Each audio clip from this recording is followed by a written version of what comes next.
আমাদের সবসময় একটা প্রশ্নের মুখোমুখি হইতে হয়, ধরেন হাতি ধরেন ধান খাইতেছে, কিন্তু প্রশ্ন করে যে মানুষ যে এই হাতিকে আমরা কেন বাঁচাবো, কিংবা পাখির ক্ষেত্রে অনেক প্রশ্নই আসে যে যখন আমরা পাখির শিকার বন্ধ করতে চাই তখন মানে সাধারণ মানুষের কাছ থেকে এই প্রশ্নটা আসে যে এদের কেন আমরা বাঁচাবো আসলে। বন্যপ্রাণী আমাদের যে প্রয়োজন এটা আমরা কিন্তু আগে জানতামও না। পৃথিবী তো বন্যপ্রাণী দিয়েই ছিল, আমরাও একটা বন্যপ্রাণী।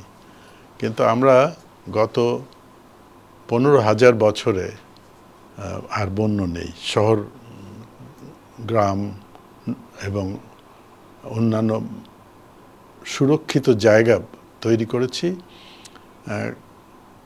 কৃষি শুরু করেছি। আগে কৃষি ছিল না, 15,000 বছর আগেই ছিল না।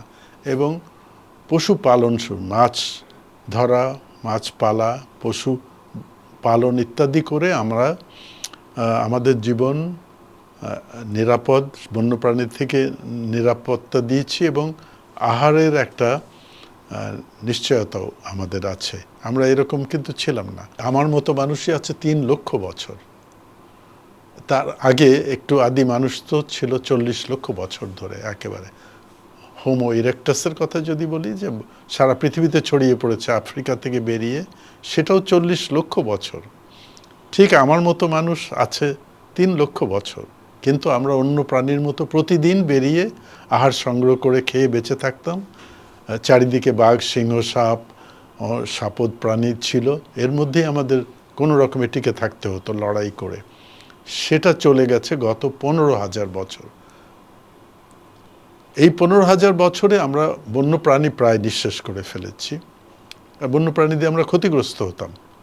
আমরা আজও সাপ দেখলেই মেরে ফেলি, কারণ সাপ ক্ষতি তো করতে পারে।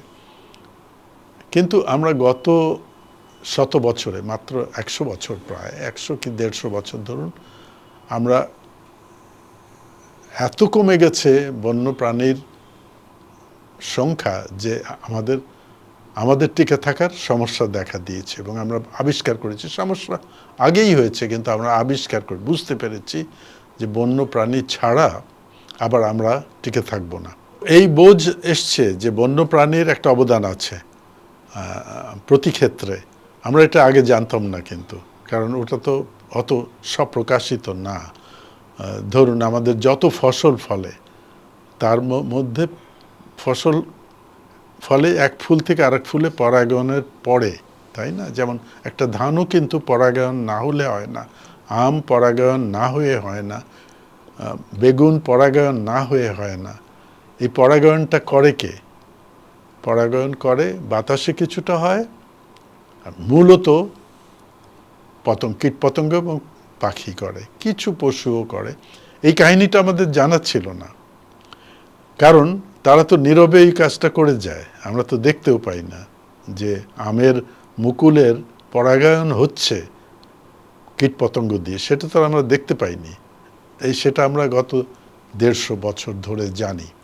এবং এত কমে গেছে যে অনেক জায়গায় এর অভাব দেখা যাচ্ছে। প্রাণী না থাকলে আমাদের ফসল হচ্ছে না। এটা জানার পরে আমরা সজাগ। কীটপতঙ্গ, অন্যান্য পশু পাখি আমাদের টিকে থাকার জন্য জরুরি, এটা আমাদের ধীরে ধীরে এই জ্ঞানটা বেড়েছে। আমরা মনে করতাম আমরা কিন্তু বন্য প্রাণী, গৃহপালিত নয় এমন প্রাণীর উপরে সরাসরি আর নির্ভর করি না এখন। আমরা মুরগি পেলে নিই, গরু ছাগল পালি, শুধু মাছ আমরা প্রকৃতি থেকে ধরে খাই এখনো। তাছাড়া আর সব কিছুই আমরা পাশাপাশি তৈরি করি। ফলে আমাদের ধারণা ছিল যে প্রকৃতিকে আমাদের অতটা প্রয়োজন নেই।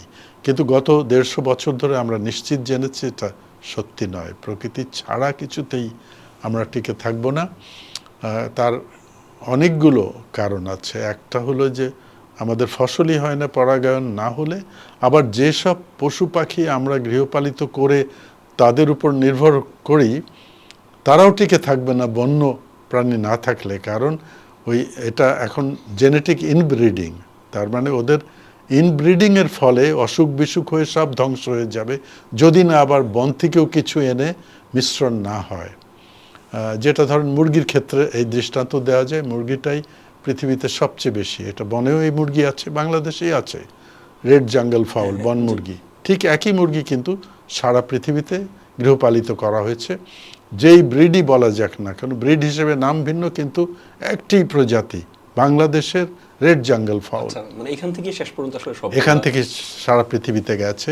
এই যে মুরগিগুলো ফার্মে আছে, এরা যেহেতু আমরা তৈরি করছি, এক মুরগি থেকে অন্য মুরগিতে যাচ্ছে, ফলে তাদের জেনেটিক পার্থক্য এক মুরগির দেহের থেকে আরেক মুরগির দেহের থেকে খুবই কম। এরকম হলে একটা মড়ক আসলে সব মরে শেষ হয়ে যাবে। যাইও আপনি জানেন যে বার্ড ফ্লু আসার পরে কোটি কোটি মুরগি শুধু বাংলাদেশেই পুড়িয়ে ফেলা হয়েছে, সারা পৃথিবীতে তো শত কোটি। তো এর ফলে আমরা বুঝেছি যে আমরা মুরগি খেয়ে বাঁচতে হলে আবার বুনো মুরগিকে বাঁচিয়ে রাখতে হবে। যখন এগুলো মরে যাচ্ছে তখন বুনো মুরগি এনে এর সঙ্গে মিশিয়ে আবার নতুন ব্রিড করতে হবে। প্রতিটি ক্ষেত্রেই এই প্রয়োজনটা রয়েছে। এটা বোঝার পরে সজাগ হয়েছি আমরা যে প্রতিটি ক্ষেত্রেই বন্য প্রাণী একেবারে নিঃশেষ করা যাবে না, তাহলে আমরা নিঃশেষ হয়ে যাব। এই বোধটা একেবারে নতুন বলেই দেখবেন মানুষের মধ্যে যায়নি। শিক্ষিত লোক যারা আসলে পড়ে শুনে এটা জানে, তারাই এটা বলতে পারে। অনেক আগের মানুষ, 1000 বছর আগে, ওদের কিন্তু এটা জানা ছিল, যদিও তারা গৃহপালিত প্রাণী দিয়েই চাষবাস করতেন, কিন্তু এটা বুঝতেন যে বন্যপ্রাণীর খুব প্রয়োজন। ওটা কিন্তু যেহেতু ওনাদের আমাদের মতো শিক্ষা এবং শহরের জীবনের ফলে প্রকৃতি থেকে দূরে চলে যান নাই অতটা বলে বুঝতেন স্বাভাবিকভাবেই। কিন্তু আমরা অনেক দূরে এসেছি বলে এখন জানতে হয় কৃত্রিমভাবে, বইপত্র, লেখালেখি, পড়াশোনা, শিক্ষার মাধ্যমে। সেই জন্য কিছু মানুষের মধ্যে আছে, অন্যদের মধ্যে এখনো যায়নি, যেতেই হবে।